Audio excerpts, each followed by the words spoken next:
Are we alone? It is the single oldest and most terrifying question in human history. Consider the scale of the numbers. There are more than 100 billion galaxies in the observable universe. In our own Milky Way alone, there are at least 500 billion planets, many capable of holding liquid water. The mathematics of the cosmos scream that we shouldn't be alone. There should be tens of thousands of advanced civilizations buzzing in the dark. Yet when we point our telescopes at the sky, the silence is profound, deafening, and absolute. We look up, we listen, and we wonder what is taking them so long to say hello. But perhaps we should be careful what we wish for. We assume contact will be a handshake, a meeting of equals. But if that silence were to break tomorrow, it wouldn't just change the entire course of human history, it could end it forever. We tend to project our own optimistic history onto the stars. We expect explorers like ourselves. But any civilization capable of crossing the vast void between star systems would possess technology indistinguishable from magic. If their ships suddenly appeared in our skies, hovering silently over our cities, there would be no time for politics. As far as we know, no government on Earth has a concrete plan for a sudden arrival. There would only be confusion. Stock markets would shatter instantly. Militaries would scramble jets in a futile show of force. And while the world held its breath, our greatest minds, linguists, biologists, and strategists, would race to answer the only question that matters.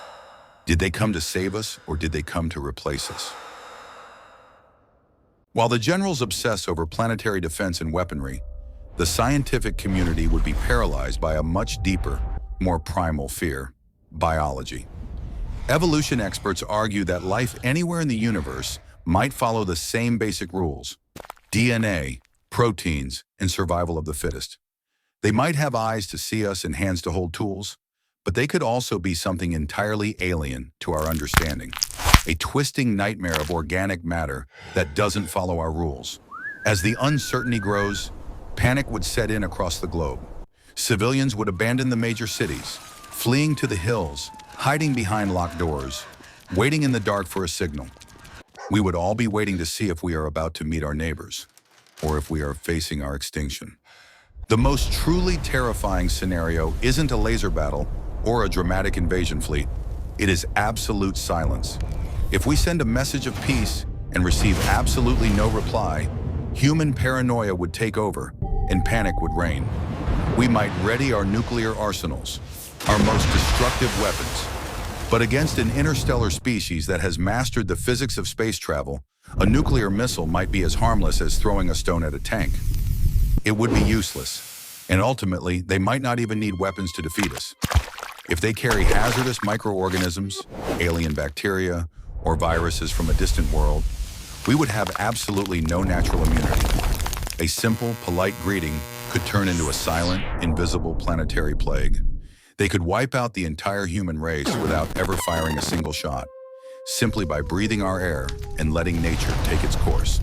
If they came to destroy us, the fight would be over before we even understood it had begun. But if they simply looked at us, judged us, and moved on, we would be left behind in the dust. We would survive, but we would be changed forever. We would look at the stars and know, with terrifying certainty, that we are small, we are fragile, and in the grand scheme of things, we are not ready.